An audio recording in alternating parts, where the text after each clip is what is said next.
In this video we're going to learn how to reverse a string in Python. Here we're using a string slicing technique to reverse the string. First, I am creating a variable, message, assigning it the value of input, which is used to take input from the user.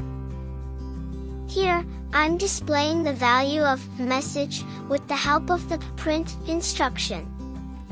I'm creating another variable called reversed_message and assigning it the value message of ::-1, which is used to store the reversed sequence of the message string.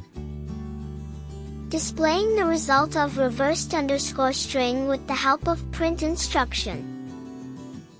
Running the code. I am assigning the value practicecodeonline to the variable message. See the result. We are displaying the original string and reversed string in the output. Subscribe to the channel for more upcoming Python videos. If you enjoyed the video, please hit the like button.